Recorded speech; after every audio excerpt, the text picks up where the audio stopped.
Stamattina non ha voluto neanche mangiare, perché dice che dentro alle cose può trovare delle graffette. Cioè, adesso ha questo, io cerco di calmarlo, eccetera, però questo, e anche gli altri bambini, sono bambini grandi, ma ancora molto piccoli, quindi capiscono tutto quello che accade, ma non riescono a ragionarci, quindi ripeto, io non so, adesso a pranzo oggi è andato all'asilo, ma stamattina non ha toccato cibo. Tanta è la paura di trovarsi nuovamente con delle graffette metalliche nella pancia solo per aver mangiato un semplice panino al cioccolato con gli amichetti per merenda. Vedere il proprio figlio di 5 anni così spaventato fa arrabbiare ancora di più la mamma, che ha voluto denunciare pubblicamente, oltre che ai NAS, quello che è accaduto dopo aver acquistato i panini in un supermercato di Spinea. Li aveva serviti al figlio e agli amichetti per merenda e solo dopo cena, quando anche lei ne ha mangiato un pezzetto, l'angosciante scoperta. Poi la corsa all'ospedale per i controlli del caso, che fortunatamente non hanno rivelato lesioni, forse anche perché il piccolo era riuscito ad espellere il corpo estraneo attraverso le feci, ma la donna non ha intenzione di lasciar perdere. È stata mandata una lettera di diffida sia al supermercato che sì, al supermercato,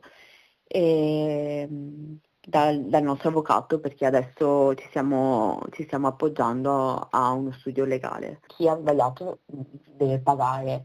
Non è il risarcimento in sé, ma è proprio una questione di principio, perché nessuna delle famiglie coinvolte vuole attaccarsi al denaro per una questione così delicata. Nel frattempo il supermercato ha precauzionalmente ritirato il lotto di panini incriminato nei vari punti vendita e ha contattato la mamma. Il supermercato mi ha chiamato invitandomi urgentemente a portare i panini con le graffette in sede, perché le avrebbero dovute analizzare.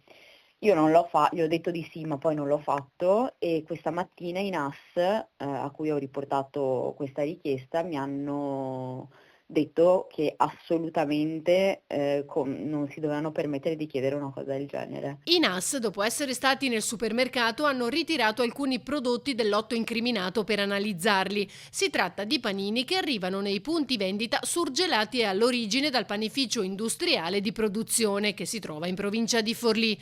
Una volta giunti a destinazione vengono scongelati solamente la mattina presto dall'addetto al settore del pane, che li confeziona e poi etichetta, senza però utilizzare graffette. In questo caso non sono state riscontrate anomalie. Il problema dunque sarebbe all'origine, motivo per cui verranno effettuati i dovuti controlli anche nel panificio di produzione, e una volta ottenuti gli esiti delle analisi, ci vorrà circa una settimana, si valuterà ogni responsabilità.